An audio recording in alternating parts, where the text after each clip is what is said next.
গত রবিবার ছিল ভাইফোঁটা, আর ভাইফোঁটা উপলক্ষে তো প্রত্যেক বাড়িতেই মোটামুটি স্পেশাল কিছু আইটেম হয়েই থাকে। আমাদেরও ঠিক তাই হয়েছিল। দাদাকে জিজ্ঞাসা করেছিলাম যে ভাইফোঁটাতে কী খাবি বল। ও বলেছিল বিরিয়ানি বানা।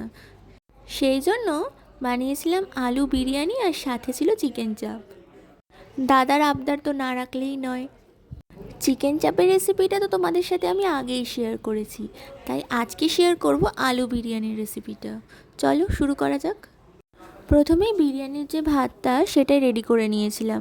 ভাতটা তৈরি করার সময় জলের মধ্যে একটু লবঙ্গ আর দারচিনি দিয়ে দিয়েছিলাম, যাতে ভাত থেকে একটা সুগন্ধ বেরোয়। অন্যদিকে পেঁয়াজটাকে একটু লাল লাল করে ভেজে নিয়েছিলাম। আলু বিরিয়ানির জন্য আলু তো চাই, সেই জন্য হাফ সিদ্ধ করে রাখা আলুটাকেও হালকা করে একটু ভেজে নিয়েছিলাম।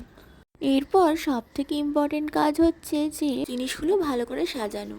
তার জন্য প্রথমেই আমি নিয়ে নিয়েছি একটা বড় সাইজের ডেচকি। তোমরা চাইলে হাঁড়িতেও করতে পারো। ডেচকিতে প্রথমে একটু ঘি আর সাদা তেল আর তার সাথে দুটো তেজপাতা দিয়ে হালকা করে গরম করে নিয়েছি। তারপরে ওর মধ্যে প্রথমেই সাদা ভাতটা দিয়ে দেবো। তারপর আলুগুলো একে একে দিয়েছি। তারপর দিয়েছি ওপর থেকে বেরেস্তা। তারপর দিয়েছি বিরিয়ানি মশলা, অল্প গরম মশলা, গোলাপ জল, কেওড়া জল, মিঠা আতর, দুধের মধ্যে গুলে রাখা কেশর, কিছুটা ঘি, সব কিছু দিয়ে আবারও সাদা ভাতটা দিয়ে ঢেকে দেবো।